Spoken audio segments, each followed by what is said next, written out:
40 centimetre দীর্ঘ একটি সরল দোলক 1 মিনিটে 40 বার দোলন দেই বা দোল দিই, মানে পূর্ণ দোল দিই। আচ্ছা একটু বলো তো, 1 মিনিটে 40 বার পূর্ণ দোল দেই, তবে এর দোলনকাল বের করা সম্ভব? কত হবে বলো তো? অঙ্ক পরে হোক, আগে বলো এটা দোলনকাল কত হবে।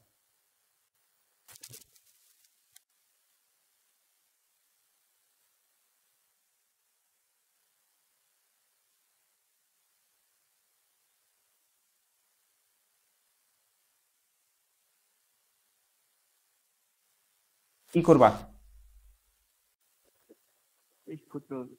কোন সূত্র?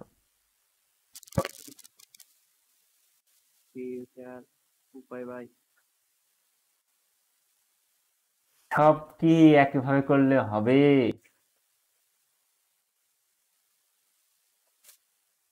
তুমি এখানে যদি টি সমান 2 পাই স্কয়ার রুট এল ভাগ জি ফেলো, জি এর মান কত বলো? 9.8। কোথায় লেখা আছে? পৃথিবীর কথা বলা আছে, 9.8 দেওয়া আছে, আছে ধরে নিবা? জি, কিন্তু ধরে নেওয়া উচিত না। হ্যাঁ, বোর্ড পরীক্ষা আসলে ধরে নিবা, যদি না থাকে ধরে নিবা, হিন্ট দেওয়া না থাকে। কিন্তু আমি যেহেতু প্রশ্ন দিছি, তো আমি এখানে হিন্টস তোমাকে দিইনি, এর অর্থ আমি জানি না সিম্পল ভাষায়। আর আমার কোনো প্রয়োজন হয় আমি আগে থেকে দিয়ে দিব যে জি এর মান এত বা এত হতে পারে, ঠিক আছে? আমরা এখানে সিম্পল বুদ্ধি খাটাই বের করতে পারি। 1 মিনিটে 60 বার দোল দেই, মানে কি 60 সেকেন্ডে 40 বার দোল দেই, তাই না? আমার পর্যায়কালের সূত্রটা কি ছিল, বা মানে বই সংজ্ঞাটা কি ছিল পর্যায়কালের?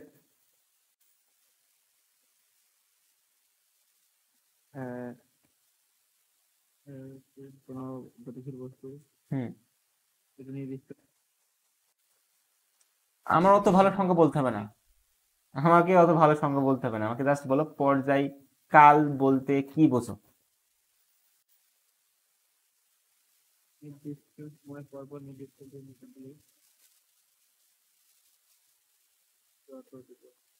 একটা পূর্ণ দোলন বা দোল দিতে বা পূর্ণ স্পন্দন সম্পন্ন করতে যে সময় লাগে, সহজ কথা, পূর্ণ দোল বা পূর্ণ স্পন্দন দিতে যে সময় লাগে তাকে কি বলে? পর্যায়। এখন পূর্ণদোল মানে কি? একটা পূর্ণদোল, কিন্তু আবার 10টা ভেবো না। কয়টা পূর্ণদোল? তাহলে একটা পূর্ণদোল দিতে যে সময় লাগে, এখানে পূর্ণদোল দিয়েছে কয়টা? তাহলে একটা দিতে বের করতে পারবো কি? বলবো যে 40 বার দোল দিতে সময় লাগে 1.5 বেড়ে গেছে 60 সেকেন্ড। অতএব একবার দোল দিতে সময় লাগে 60/40 সেকেন্ড। 0 0 কাটা 3/2 সেকেন্ড, মানে 1.5। খুব কঠিন ছিল না? এইগুলো একটু মাথায় রাখতে হবে, কারণ পরীক্ষায় এই টাইপের অঙ্ক এমসিকিউতে দেই যে একটি সরল দোলক 60 সেকেন্ড বা 1 মিনিটে 40 বার দোল দিলে পর্যায়কাল বের করো, এই 40 সেন্টিমিটার এগুলো দিবে না। তাহলে এই কতটুকু থেকে এই এমসিকিউটা পারা লাগে। এবার আমাদের ফর্মাল প্রশ্নে আসি। বলছে 40 সেন্টিমিটার দীর্ঘ একটি সরল দোলক 1 মিনিটে 40 বার দোল দেয়, যদি এর দৈর্ঘ্য 160 সেন্টিমিটার করা হয়, তবে 60 বার দোল দিতে কত সময় নিবে? প্রশ্ন কিন্তু খুবই মজাদার। দৈর্ঘ্য বাড়াইলে কি পর্যায়কাল বাড়ে বা চেঞ্জ হয়? আচ্ছা কথা ভেবে রাখি, দৈর্ঘ্যের পরিবর্তন করলে কি পর্যায়কালের পরিবর্তন হয়? হয়, কারণ টি এল এর সমানুপাতিক, দৈর্ঘ্য বাড়লে পর্যায়কাল বাড়বে, মানে একটা দোল দিতে বেশি সময় লাগবে। ওকে, আচ্ছা। তাহলে আমরা কি করতে পারি? আমরা প্রথম একটা সরল দোলক চিন্তা করি, যে এখানে একটা সরল দোলক আছে যার দৈর্ঘ্য হচ্ছে 40 সেন্টিমিটার। এখানে আর একটা সরল দোলক আছে যার দৈর্ঘ্য হচ্ছে 160 সেন্টিমিটার, এল এর মান। এবং এখানে দোলক দুইটা কি একই জায়গায় আছে নাকি ভিন্ন ভিন্ন জায়গায় আছে? একই জায়গায়। নর্মাল সেন্স একই জায়গায় বোঝাই, তাহলে জি এর মান কি চেঞ্জ হবে নাকি থাকবে? একই। তাহলে আমি যদি প্রথমটার ক্ষেত্রে বলি যে পর্যায়কাল হবে 2 পাই স্কোয়ার রুট এল ভাগ জি, যেখানে এল না বলে আমার বলা উচিত কি টি ওয়ান এর ক্ষেত্রে এল ওয়ান, জি তো চেঞ্জ হবে না। না। সেম ভাবে আমি দ্বিতীয়টার ক্ষেত্রে বলতে পারি এর ক্ষেত্রে পর্যায়কাল হবে টি টু সমান 2 পাই কি চেঞ্জ হবে? না। যেখানে এল এর জায়গায় বলতে পারি, যে জায়গায় বলতে পারি, সরি এল এর জায়গায় বলতে পারি এল টু, জি নো চেঞ্জ। কোন সমস্যা? না। আমরা আবার সহজভাবে করতে পারতাম, বাট আমি দেখাচ্ছি একটা ওয়ে যেটা আমি এটা অনেকবার ব্যবহার করতে পারি সহজে। এখন তুমি 1 নম্বর সমীকরণকে 2 নম্বর সমীকরণ দ্বারা ভাগ দাও, এই একটু শিখে রাখা জরুরি। তাই ভাগ দিলে কি হবে? টি ওয়ান ভাগ টি টু সমান, বড় দাগ দিলাম, টি ওয়ান এর মান কত? 2 pi square root L one ভাগ জি, টি টুর মান কত? 2 pi square root L two ভাগ জি। কোনো সমস্যা? 2 পাই 2 কাটা। না। 2 পাই কাটা। এই রুট কে আমি কি দুইভাবে ভেঙে দিতে পারি, রুট এল রুট জি, রুট এল টু রুট জি। কোনো সমস্যা? না। আচ্ছা, আমরা শিখছিলাম যে দুইটা দুইয়ের সাথে গুণ হয়, পাঁচের টাকা। তাহলে রুট এল ওয়ান এর সাথে গুণ হবে কিটা? রুট জি। নিচেই এল টু এর সাথে গুণ হবে কিটা? এই রুট রুট জি। রুট জি রুট জি কাটা। টি ওয়ান ভাগ টি টু কি সমান কি থাকলে? L L root by L two. Root L one ভাগ এল টু একবার লিখতে পারি, এই দুটো রুটকে আমি একসাথে করে দিছি। এটা বুঝছো কিনা? জি।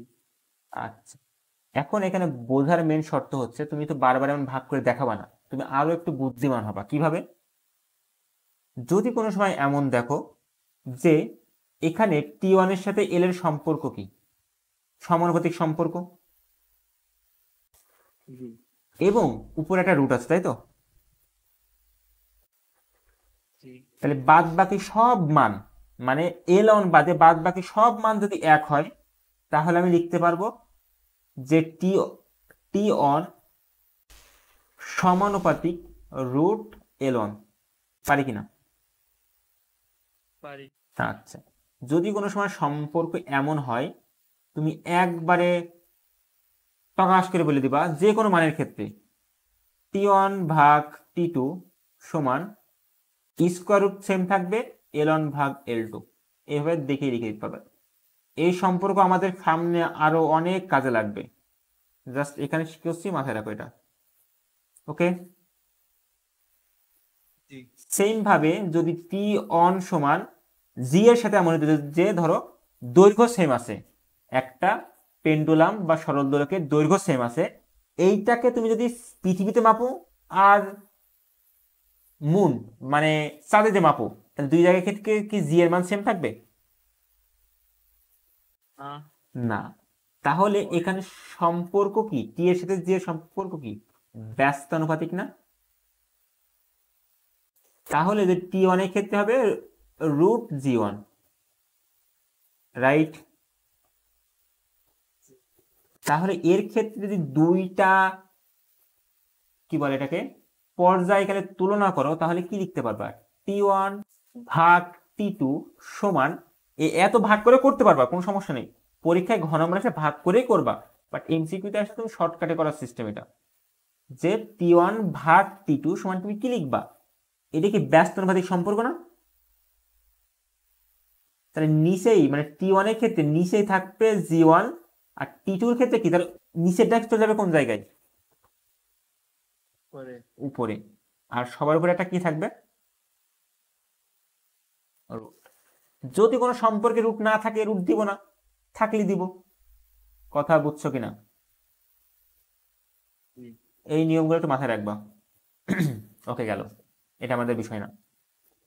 আমরা এই সম্পর্কে এবার তোমার L1 এর মান আর L2 এর মান বসাই দিই, দিলে আমি কি T1 আর T2 এর মান পেয়ে যাবো। L1 এর মান কত?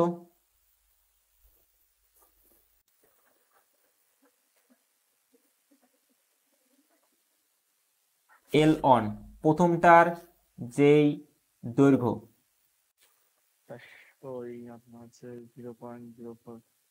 0.4, হিসাব করে দেখো 40 কে 100 দ্বারা ভাগ করলে 0.4 আসবে। L2 মানে 1.6,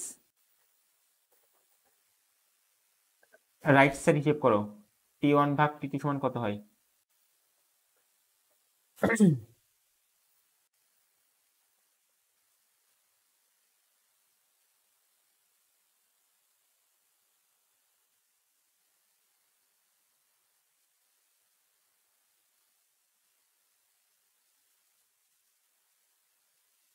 কত হয়েছে?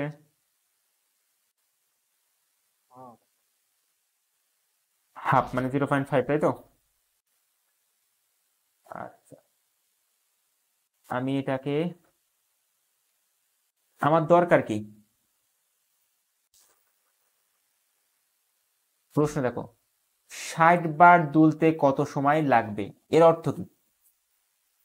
আমি যদি বের করতে পারি একবার দুলতে যদি একটা সময় লাগে, ওর সাথে 60 দিয়ে গুণ করে দিলে না পেয়ে যাবো 60 বার দুলতে কতটুকু সময় লাগবে। একবার দুলতে যে সময়টা লাগে তাকে আমরা কি বলি?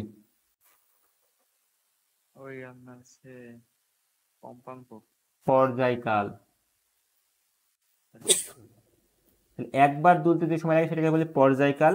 পর্যায়কালের সাথে যদি 60 দ্বারা গুণ করে দিই তাহলে আমি পেয়ে যাব মোট কতটুকু সময় লাগবে 60 বার দুলতে। তার মানে মেন কাজ সেখানে কি বের করা, টি কান বের করা বা পর্যায়কাল বের করা। কার জন্য বের করা? 160 এর জন্য, মানে T2টা বের করা, তাই তো? তাহলে আমি কোন জায়গায় লিখি, এই জায়গায় লিখি। তাহলে আমার দরকার এই T1 কে, T1 এর মানে এই পাশে রেখে T2 কে ওই পাশে নিয়ে দেওয়া। এই 0.5 কে যে পাশে ভাগ করে দিই, কারণ এইভাবে তো চিন্তা করো, এই 0.5 এর নিচে পিছনে মানে কত আছে? 1।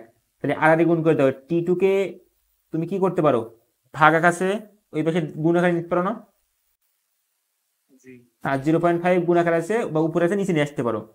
তাহলে কি এই জিনিসটা এমন লেখা যায়, T1 ভাগ 0.5 সমান হবে T2।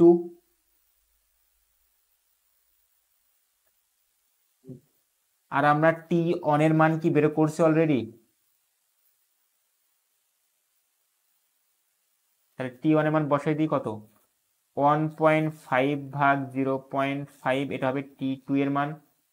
1.5 কে 0.5 দ্বারা ভাগ করলে কত হয়, 3 হয়। তাহলে 3 সেকেন্ড সম্ভবত তোমার ক্যালকুলেটর বের করে দেখতে পারো, তাই তো? তাহলে তুমি পেয়ে গেলে কি, এই 160 সেন্টিমিটারে একবার দোল দিতে সময় লাগে কয় সেকেন্ড, 3 সেকেন্ড। তবে 60 বার দোল দিতে সময় লাগবে কত, 3 × 60 সেকেন্ড, মানে 90, 3 × 18, 180 সেকেন্ড, 180 সেকেন্ড সময় লাগবে। অথবা 3 মিনিট সময় লাগবে, সিম্পল কথা। খুব ইজি অঙ্ক ছিল, বাট বুঝতে হবে অনেক কিছু। কথা ক্লিয়ার? ওকে, আমরা নেক্সট অঙ্কে যাই।